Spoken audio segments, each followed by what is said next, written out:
Mwanamke mwenzangu, kutii ni maamuzi ya hiari. Yaani ni maamuzi tu ya hiari ambayo yanahitajika yako wewe mwanamke kumtii mumeo. Kwa kutambua tu nafasi ambayo amepewa. Kama ambavyo tunakumbushana kila mara. Nafasi ambayo amepewa katika imani zetu na dini zetu. Uwe Mkristo, uwe Muislamu, mume amepewa nafasi kwamba ni kiongozi, kwamba ni mtawala, unatakiwa umtii. Lakini tukitazama kwenye jadi zetu, wanaume tangu asili walipewa hiyo nafasi. Lakini tukitazama kwenye asili tu, hata ukiangalia wanyama, unakuta dume ndio ambalo limekuwa linaongoza. Kwa hiyo iko hivyo. Kwa kuitambua tu hiyo nafasi, kumbe mwanamke unahitaji tu kufanya maamuzi tu ya hiari kwamba mimi nimeamua kumtii mume wangu, sio kwa sababu sina hela, sio kwa sababu nahitaji namtegemea, sio kwa sababu yoyote, ila tu kuitambua ile nafasi. Mfano wake mimi ambao huwa naupendaga sana ni mfano wa mazingira ya ajira. Mazingira ya ajira kwamba mko pale ofisini. Kwa mfano, mko kwenye boardroom, mko kwenye mko kwenye mkutano wa viongozi. Katika chumba cha mikutano cha viongozi, wanaitaga boardroom mara nyingi. Mkiwa pale, kama kuna chief executive officer au makampuni mengine wanaita managing director, yeye mnajikuta mkiwa mmekaa pale, mnamtii, mnamsikiliza. Sasa huyu kwake huwa kuna wepesi. Kuna wepesi kwa sababu yawezekana alifanyiwa usaili, akaonekana ni bora zaidi kwenye nafasi hiyo. Kwa kawaida walikagua vyeti vyake, akaonekana ni bora kwa nafasi hiyo. Sasa ukishajua kwamba hii nafasi ameipewa, basi unamtii. Japo katika kile kikao, katika maamuzi, wakati mwingine anakuhitaji wewe, anatuhitaji sisi wengine ambao yamkini tupo kwenye kile chumba cha mkutano, wakurugenzi wa vitengo mbalimbali, mameneja wa vitengo mbalimbali, kumsaidia na kumuongoza. Lakini wote mnamtii na kumsikiliza.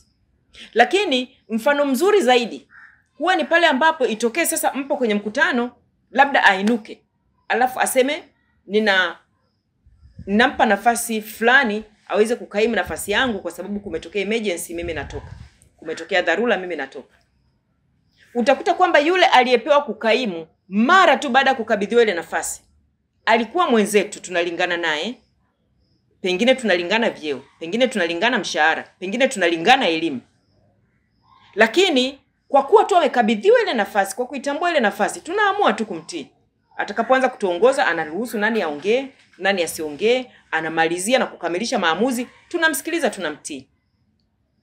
Kwa hiyo mwanamke mwenzangu, habari ya kutii ni maamuzi tu kwa kuitambua ile nafasi ambayo mwanaume amepewa. Amua tu kumtii. Inamaanisha muda mwingine yeye mwenyewe atahitaji maelekezo yako. Yeye mwenyewe atahitaji kukusikiliza wewe.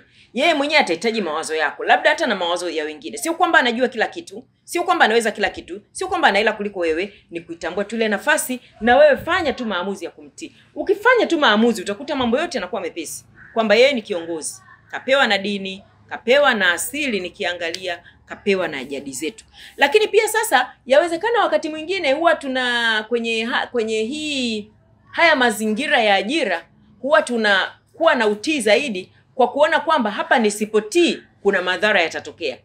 Wakati mwingine kufukuzwa kazi, kuadhibiwa, kushushwa cheo, kutopata marupurupu na vitu vingine.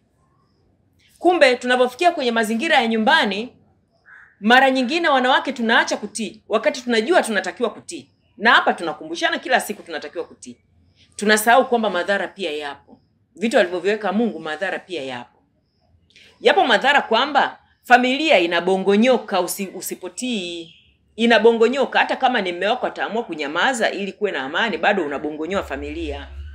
Na familia ikibongonyoka, ikitokea kwamba unajikuta sasa unalea watoto mwanamke wakati mwingine peke yako, ujue kama unalea watoto wa kike, unawafanya watoto wa kike ambao wanakuwa na kisaikolojia na pengo kwenye mioyo yao la kupendwa na mwanaume kwa sababu wanakuwa wamelelewa mbali na baba yao.